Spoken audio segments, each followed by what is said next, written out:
여러분, 은혜가 충만한 삶, 은혜가 뭘까요? 은혜가 과연 무엇일까요? 우리가 은혜가 무엇이라고 생각하고 은혜 충만한 삶을 누리자, 은혜 많이 받자, 은혜를 나누기 원합니다. 이런 말들을 할까요? 은혜가 과연 무엇일까요? 오늘 말씀을 통해서 이 은혜에 대해서 좀 함께 묵상하는 시간을 가지면 좋겠다라는 마음이 들었습니다. 사실 똑같은 본문으로 말씀을 전한 적이 있습니다. 교회에서. 근데 동일한 말씀으로 전한다 하더라도 그 안에 담겨져 있는 주제 혹은 내용, 핵심 전달하는 메시지들이 각각 다르게 나타나는 때가 굉장히 많기 때문에 오늘은 이 은혜와 진리가 어떻게 우리의 삶 가운데 충만할 수 있는지 그 메시지에 대해서 함께 찾아보고자 합니다. 그렇기 위해서는 우리가 은혜가 무엇인지 어떻게 하면 은혜가 충만할 수 있는지를 순서대로 차근차근 알아가야 되겠죠.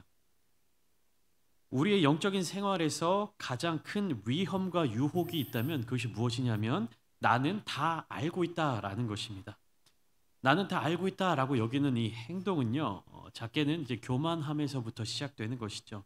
내가 다 안다라고 생각하는 이유는 무엇입니까?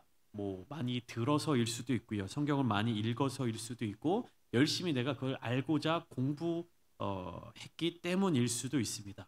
교회를 다니면서 뭐 설교 예배 중에 설교도 열심히 들으시고 또 개인적으로 말씀 묵상, 통독도 하시고 또 성경 공부도 하고 뭐 이렇게 구약 예배 드리면서도 그런 또 성경 공부도 하시고 여러 가지 경우들을 통해서 방법들을 통해서 우리는 많은 것들을 알아갑니다. 네, 우리가 영적인 생활, 신앙생활을 하면서 나는 다 알고 있다 라는 생각을 갖게 된다면 굉장히 위험한 것입니다. 근데 많은 부분에 있어서 내가 좀 알게 됐어. 많은 것을 알게 됐어. 나는 이 부분에 대해서 깨달았어 라고 하는 마음이 자주 들어요. 그러면 그것을 정확하게 분별할 수 있어야 되는 것이에요. 내가 이것을 지식적으로 깨달은 것인지 지혜로서 깨닫게 된 것인지 영적인 은혜로서 깨닫게 된 것인지 그 부분을 잘 구분해야 하는 것입니다. 우리가 과연 하나님의 은혜를 다 알 수 있을까요? 하나님의 그 영향을 다 알 수 있을까요? 여러분들은 매일매일의 삶 속에서 하나님의 은혜를 놀라운 경험으로 받고 계십니까? 그러니까 실제적으로 삶 속에서 경험하고 계십니까? 아니면은 하나님의 은혜가 너무 익숙해서 무덤덤하게 누리고 계십니까? 혹은 내가 지금 누리고 있는 것이 은혜인지 아닌지도 모른 채 살아가고 계십니까? 우리가 어떤 일을 반복적으로 겪거나 여러 차례 경험을 하게 되면 그 감각이 무뎌지는 것을 볼 수가 있습니다. 여러분 놀이공원 가보셨죠? 뭐 롯데월드, 뭐 에버랜드, 서울랜드 이런 곳에 가셔서 혹시 놀이기구 타보셨습니까? 저도 안 타본 지 꽤 오래된 것 같은데 여러분들 타는 거 좋아하시는 분들도 계시겠지만 무서워서 이제 타기 싫은 그런 분들도 많이 계실 거예요. 근데 그 중에 바이킹이라는 놀이기구가 있습니다. 타보셨나요? 바이킹? 타보셨어요? 타보신 분도 계시고 안 타보신 분도 계실 텐데 아마 타면 되게 무섭습니다. 스릴 있다라고 얘기하지만 굉장히 무서운 놀이기구입니다. 그런데 굉장히 한 20m 정도 되는 뭐 20m 넘죠. 그 크기의 배를 타고 배 모형을 타고 축을 그네처럼 축을 두고 이렇게 앞뒤로 그네처럼 왔다 갔다 하는 겁니다. 그 높이가 한 20m에서 25m 정도까지 올라갔다가 훅 떨어져서 반대로 올라갔다가 훅 떨어져서 이렇게 여러 차례 반복하는 놀이기구인데요. 아마 이 부분을 굉장히 무서워하시는 분도 계실 겁니다. 그런데 이 바이킹을 무섭지 않게 타는 방법이 있는데 그게 뭔지 아십니까? 한 번도 안 타보신 분도 계실 텐데요. 만약에 너무 무서워서 이걸 못 타겠다 싶으신 분들 제가 안 무섭게 타는 법 알려드릴게요. 뭐냐면 어, 바이킹을 연속해서 5번 정도 타면 무섭지가 않습니다. 예, 실천하기 좀 어려운 방법이죠. 근데 진짜로 바이킹을 연속해서 한 5번 정도 타면요 안 무섭습니다. 처음 탈 때는 정말 막 무서워가지고 막 와들와들 떨리실 수 있는데 바이킹을 내가 한번 안 무섭게 타보겠다 마음 먹으신 분은요 한 연속으로 5번 타보세요. 그러면 안 무섭습니다. 처음 탈 때는 온몸에 신경이 막 곤두서는 것처럼 느낌이 들고 막 이렇게 뭔지 아시죠? 이렇게 온몸에 털이 곤두서는 느낌. 그런데 2번 타고 3번 타고 4번 타고 반복해서 타다 보면 익숙해집니다. 그래서 편안하게 느껴진다는 것입니다. 이런 익숙함으로 인해 우리가 감각이 묻어내지는 것은 이런 어떤 공포와 놀람과 긴장 이런 것에만 해당되지 않습니다. 기쁨도 그렇고요. 슬픔도 감동이나 감사, 때로는 아픔도 익숙해지면 묻어내질 수 있습니다. 그러니까 우리에게 우리의 삶에 있어서 익숙해진다라는 것은요. 우리가 때로는 경계해야 될 한 가지 부분이기도 합니다. 근데 하나님의 은혜는 달라요. 하나님의 은혜는 다르기 때문에 놀라운 것입니다. 하나님의 은혜는 알면 알수록 경험하면 경험할수록 더 크고 새롭게 다가옵니다. 우리가 신앙생활을 하면서 묻어내지고 그냥 무감각해지는 것은요. 하나님의 은혜를 날마다 누렸기 때문에 그 은혜가 익숙해져서가 아니라 날마다 하나님을 찾아가면서 신앙생활을 하면서도 새로운 은혜를 받지 못하기 때문에 무감각해지는 거예요. 그러니까 우리가 신앙생활을 하면서 뭔가 허탈한 느낌이 들기도 하고 은혜가 잘 되지 않는다라는 느낌도 들기도 하고 뭔가 슬럼프에 빠지는 기분이 드는 이유가 무엇이냐면요. 우리가 교회에 너무 익숙해지고 말씀에 익숙해지고 하나님의 은혜에 익숙해져서가 아니라 우리의 신앙생활의 모습은 교회에 나오고 말씀 듣고 예배드리고 다양하게 교회에서 헌신 봉사하지만 그 안에서 하나님이 주시는 새로운 은혜를 경험하지 못하기 때문에 그러한 영적인 슬럼프에 빠지게 되는 것입니다. 그러니까 모습은 갖추고 모양은 갖추었으나 그 안에 하나님의 은혜가 담겨져 있지 않기 때문에 신앙의 어떤 딜레마에 빠지기도 한다는 것이죠. 우리는 믿음으로 의롭게 되어 하나님의 자녀로 살아가는 것을 은혜라고 고백하고 있습니다.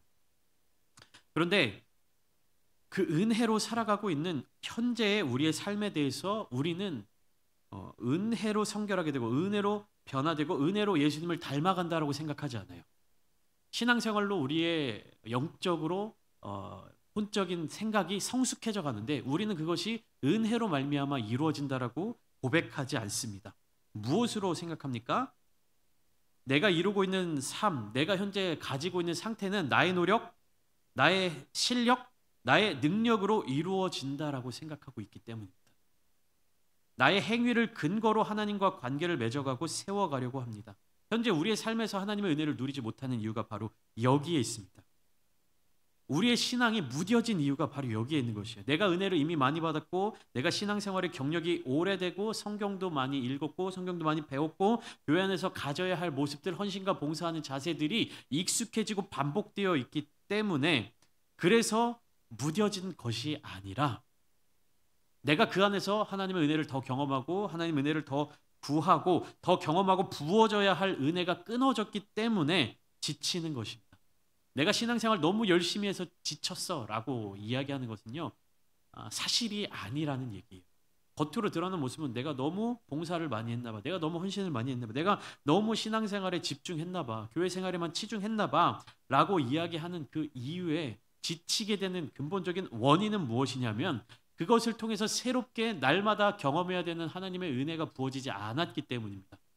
그러니까 소모되고 소비되고 있는데 그 안에 새로운 하나님의 은혜가 부어지지 않기 때문에 지치는 거예요. 마치 마르다와 같이 예수님을 섬기는 일에만 집중하느라 주님의 말씀 듣는 일을 놓쳐버리는 것처럼 우리가 신앙생활의 모습을 갖추어 가느라 그 안에서 하나님이 우리에게 부어주시는 은혜를 놓치게 된다는 것입니다. 하나님과 나와의 관계는 철저히 하나님의 은혜에 기초해 있음을 깨달아야 현재의 삶이 하나님께 속한 삶으로 회복될 수 있습니다. 내가 이루는 것, 내가 어떤 일을 행하는 것, 내가 성취하는 모든 것들이 나의 능력이 아니라 하나님의 은혜로 이루어졌다라는 고백이 우리의 삶에 가득 넘쳐야 한다는 것이죠. 성악가 박종호 장로님이 부른 하나님의 은혜라는 찬양이 있습니다. 그 가사의 첫 구절은 이렇게 시작됩니다. 나를 지으시니가 하나님, 나를 부르시니가 하나님, 나를 보내신 이도 하나님, 나의 나 된 것은 다 하나님 은혜라. 이렇게 고백하고 있어요. 내가 살아가는 삶 가운데 멈춰서서 돌아보니까 내가 경험해오고 내가 이루었던 모든 것들이 다 하나님의 은혜였구나라는 것을 깨닫게 되는 그런 고백인 것입니다. 이 찬양은 계속해서 이러한 가사로 이어집니다. 나의 달려갈 길 다 가도록, 나의 마지막 호흡 다 하도록, 나로 그 십자가 품게 하시니 나의 나 된 것은 다 하나님 은혜라. 그러니까 돌이켜보니 모든 것이 하나님의 은혜였고 또 앞으로 내가 이뤄갈 모든 삶 또한 하나님의 은혜를 따라 십자가를 품고 살아가겠다는 고백입니다. 그 고백이 이 찬양의 가사 속에 담겨져 있는 것이죠. 그런데 우리는요, 이 하나님의 은혜를요, 자주 다른 어떠한 것들과 혼동하게 됩니다. 착각하게 됩니다. 예를 들면 이런 거예요. 자비하심, 하나님의 용서하심, 긍휼하심, 그리고 사랑과 희생과 평안. 물론 이러한 모든 열매들은 다 하나님의 은혜 가운데 그 하나님의 은혜가 전제되어 있지만 순수한 은혜는 오직 성경에 나타난 예수 그리스도와 하나님께서 주시는 은혜뿐입니다. 은혜를 통하여서 맺어지는 열매를 우리가 은혜 그 자체로 여기게 될 수도 있다는 것이죠. 은혜는 기적이 아닙니다. 은혜를 기적으로 오해하는 순간 기독교는 샤머니즘이 되고 어떠한 기복 신앙으로 빠져버릴 수밖에 없습니다. 오늘 본문 말씀을 보시면 14절에 이렇게 기록하고 있습니다. 혹시 PPT가 폴더에 준비되어 있는지 모르겠는데요. 제가 읽어드릴게요. 14절 말씀. 말씀이 육신이 되어 우리 가운데 거하심에 우리가 그의 영광을 보니 아버지의 독생자의 영광이요 은혜와 진리가 충만하더라. 그리고 이어서 17절의 말씀을 보시면 율법은 모세로 말미암아 주어진 것이요 은혜와 진리는 예수 그리스도로 말미암아 온 것이라. 이렇게 이어 말씀하고 계십니다.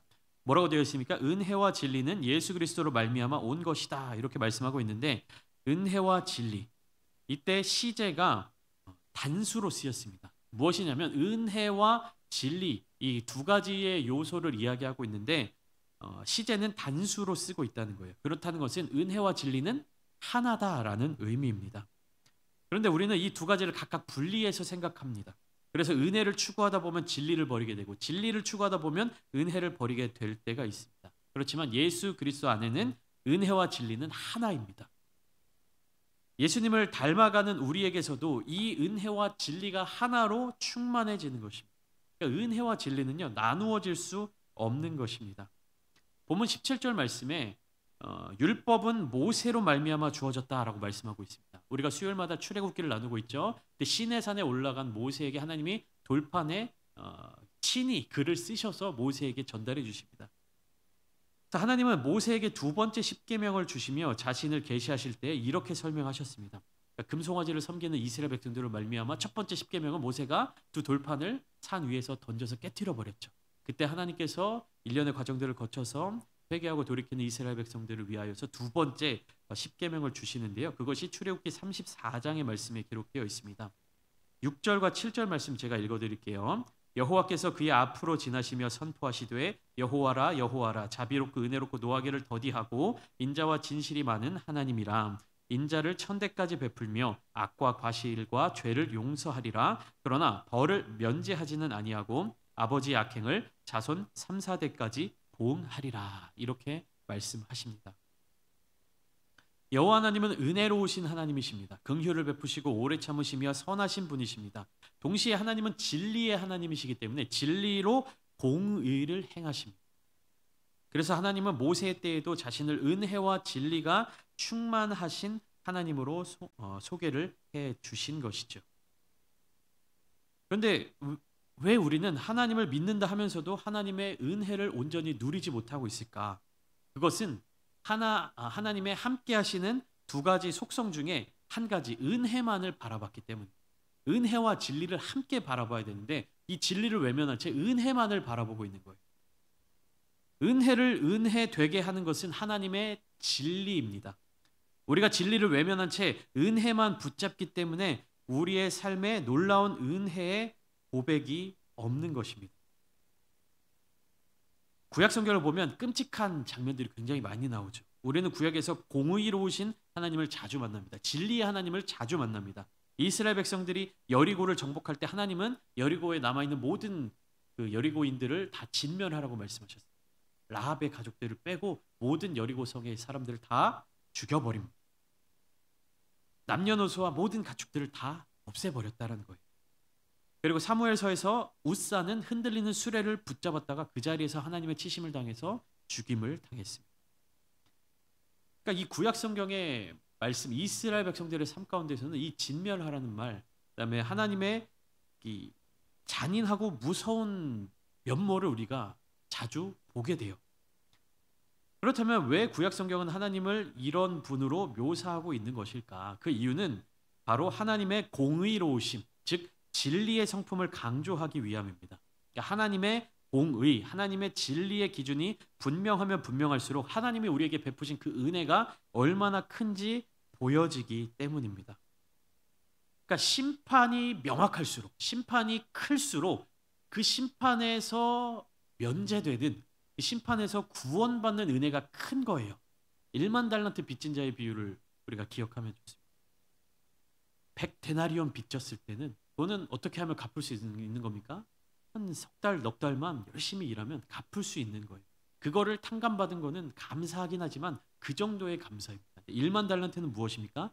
갚을 수 없는, 나와 내 아내와 내 자식과 다 노예로 팔아넘겨도 갚을 수 없는, 내가 감당할 수 없는 그 빚을 탕감받는 은혜.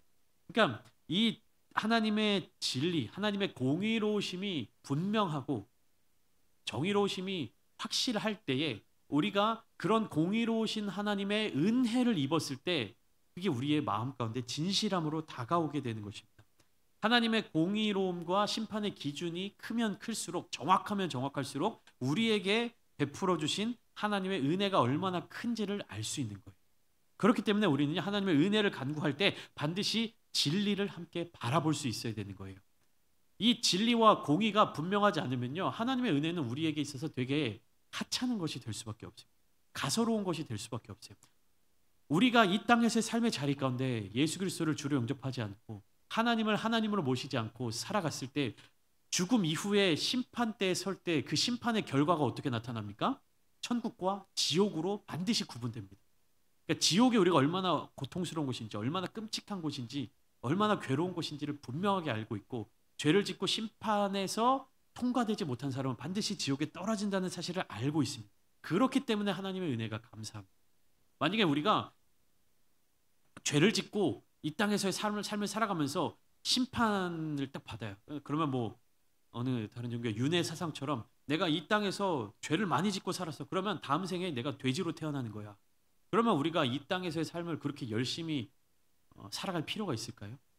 심판이 그냥 그 정도 심판이라고 하면, 물론 뭐 불교나 이런 데서도 지옥에 대한 묘사는 있긴 하지만 뭐 내가 이 땅에서 덕을 많이 쌓지 않아서 좀 부덕하게 살았다. 그러면 다음 생에 뭐 소나 말로 태어나는 것. 뭐 이 땅에서 부자로 살아가다가 덕을 쌓지 못하면 다음 생엔 가난한 사람으로 태어나는 것. 그러니까 우리에게 있어서 심판의 공의로움이 명확하거나 그 심판의 경계라든지 그 심판의 범위가 크면 클수록 어떻게 되는 겁니까? 우리를 구원해 주신 하나님의 은혜가 크게 다가올 수밖에 없는 거예요. 내가 얼마나 큰 죄인인지, 하나님이 나를 얼마나 깊이 사랑하시는지, 내가 용서받은 그 용서의 은혜가 얼마나 큰지를 그 진리의 말씀을 통해서 알 수 있게 되는 것입니다.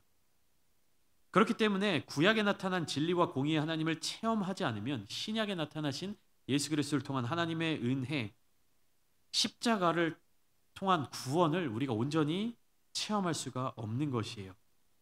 초대교회 당시에 이단 중에 한 사람이었던 말시온이라는 사람은 이렇게 이야기했습니다. 구약은 믿을 필요가 없다. 구약에 나오는 하나님은 열등한 하나님이다. 너무 잔인한 하나님이다. 신약에 나타난 예수 그리스도의 아버지, 그분만이 우리에게 은혜로우신 분이다. 이렇게 이야기했습니다. 그러나 진리의 하나님을 이해하지 못하면 하나님의 은혜도 경험하지 못하는 것입니다. 사랑하는 성도 여러분, 많은 사람들이, 또한 많은 성도들이 은혜를 무엇으로 생각하냐면 죄와 문제를 그냥 덮어두는 것으로 생각해요. 나에게 죄가 있고 나에게 문제가 있어. 근데 하나님의 은혜는 이 죄와 문제를 덮어버리는 거야. 모르는 척 해주는 거야. 그것을 지적하지 않는 거야. 이렇게 오해합니다. 그러나 은혜는요, 이것을 덮어버리거나 무시하는 것이 아니라 오히려 진리를 드러내는 것입니다. 그러니까 만약에 은혜가 나에게 있어서 모든 잘못된 문제들을 덮어놓고 돌이키지 못하고 그냥 지나간다면 우리는 아이러니하게 더 많은 은혜를 받으면 받을수록 하나님과 멀어지는 결과에 빠질 수밖에 없습니다. 그러니까 은혜가 뭐냐? 우리가 죄를 짓고 우리가 잘못을 하고 했을 때 그냥 덮어두고 간다라고 하면 어떻습니까? 내가 더 많은 은혜를 받으면, 내가 더 많은 죄를 짓고 또 많은 은혜를 받고, 내가 또 더 큰 죄를 짓고 또 더 많은 은혜로 가려버리면 결국에 우리는 많은 은혜를 받으면 받을수록 어떤 삶을 사는 겁니까? 하나님으로부터 멀어지는 삶을 살게 되는 거예요. 그렇기 때문에 은혜는요, 나의 죄, 나의 실수, 나의 문제를 덮고 넘어가는 것이 아닙니다. 진리의 말씀을 통하여서 나의 삶의 문제를 주님 앞에 드러내고 나의 죄를 주님 앞에 맡겨드리고 고백하며 주님께서 그것을 대신 짊어지고 가시게끔 만드는, 주님께서 대신 책임져 주시게 만드는 것, 그것이 은혜입니다. 그렇기 때문에 잘못된 은혜에 대한 잘못된 생각을 갖고 살아가는 사람들은요, 오랜 신앙생활을 하면 할수록 더 잘못된 신앙생활의 모습을 보여주는 거예요. 왜 그렇습니까? 내가 많은 은혜를 받았어. 내가 신앙생활에 많은 경력이 있어. 그렇다는 것은요, 내가 더 많은 죄를 덮어버렸다라는 의미잖아요. 그렇기 때문에 잘못된 오해를 가지고 내가 많은 은혜를 받았다, 내가 정말 신앙생활 잘했다라고 생각하는 사람들은요, 하나님과 정말 상관없는, 관계없는 삶을 살아갑니다. 왜요? 그 사람에게 있어서 은혜는 뭐예요? 내가 죄를 지어도 덮어놓고 지나갈 수 있는, 내가 죄를 지어도 책임지지 않고 지나갈 수 있는. 그렇기 때문에 우리가 사회생활을 하면서, 우리 교회는 그러신 분들이 없으니까, 나 오래 신앙생활 했어요. 나 어느 교회 장로예요. 사회생활하면서 만나는 사람들 있잖아요. 나 정말 이 교회 오래 다녔어요 라고 하면서 행실에 은혜가 없는 사람들이 있잖아요. 그 이유가 바로 여기에 있는 겁니다. 은혜에 대해서 바르게 깨닫지 못하고 있는 것이. 은혜와 진리를 함께 사모하며 나아가야 되는데 진리를 외면한 채 은혜만을 추구하며 살아가기 때문에 내가 잘못해도 은혜로 덮고, 내가 실수해도 은혜로 덮고, 내가 죄를 지어도 은혜로 덮고 넘어가는 삶이 익숙해졌기 때문에 오랜 시간 신앙생활하고 직분을 가지고 살아가더라도 정말로 하나님을 기쁘시게 해드리게, 주님을 닮아가는 삶을 살지 못한다는 것입니다. 하나님은 나의 이런 죄들도 다 덮어주실 거예요. 회개하면 괜찮아질 거야 하는 그런 자세를 갖고 살아간다는 것이죠. 하나님은 우리가 담당해야 될 죄의 대가를 친히 담당하심으로 우리를 값없이 용서하셨습니다. 이 은혜를 받아들이고 체험한 사람은 놀랍게도 진리를 행할 능력을 갖게 되는 것입니다. 그때서야 진리를 행하게 되는 것입니다. 이것을 위하여서 말씀이 육신이 되어 우리 가운데 함께 거하여 주신 것입니다. 하나님을 본 사람이 없지만 예수님을 통해서 우리가 하나님을 보고 주님을 닮아가는 삶을 살아갈 수가 있게 되는 것입니다. 여러분, 진리를 행하며 살아가십시오. 은혜를 구할 때 반드시 우리는 진리를 행하며 살아가야 하는 것입니다. 값없이 받을 수 있는 은혜는 없습니다. 우리가 값을 치르지 않았다고 해서 우리에게 주어진 은혜가 값없이 받는 은혜가 아니라는 것입니다. 하나님이 예수 그리스도를 통해서 값을 다 치르신 은혜입니다. 우리가 값을 주지 않았을 뿐이지 하나님께서 너무나도 큰 대가를 치르고 우리에게 베풀어 주신 것입니다. 여러분, 진리를 행하는 삶을 살아가십시오. 진리를 사모하는 삶을 살아가십시오. 너무나도 고통스러운 것은요, 우리가 신앙이 깊어질수록, 진리에 대해서 더 깊이 깨달을수록 진리의 말씀을 직면하기가 너무 괴롭다는 거예요. 왜냐하면 성경을 많이 알수록, 하나님의 성품을 많이 알아갈수록, 진리의 말씀을 많이 깨달을수록 내가 나를 돌아보기가 쉽지 않은 거예요. 내가 얼마나 큰 죄인인지, 나에게 있는 이 죄의 모습이 얼마나 악한 것인지, 이게 너무 두려운 겁니다. 그러나 하나님은 사랑의 하나님이십니다. 은혜의 하나님이십니다. 우리에게 그런 모습을 직면하게 하시는 것, 깨닫게 하시는 것, 바라보게 하시는 이유는요, 우리를 정죄하고 심판하시기 위해서가 아니라 깨닫고 돌이켜 은혜를 누리도록 하시기 위함입니다. 오늘 이 기도의 자리 가운데, 오후의 기도의 시간 가운데, 기도의 시간을 사모하며 나오신 모든 성도님들의 삶의 자리 가운데 진리를 행할 능력이 충만하게 부어지시기를 축복합니다. 우리가 그렇게 다짐하며 살아갈 때에 하나님께서 우리의 삶을 주관하여 주실 줄 믿습니다. 바로 그 하나님의 은혜를 날마다 구하며 이번 한 주간도 주님과 함께 동행하는 귀한 훗날의 삶이 되시기를 주님의 이름으로 축원합니다.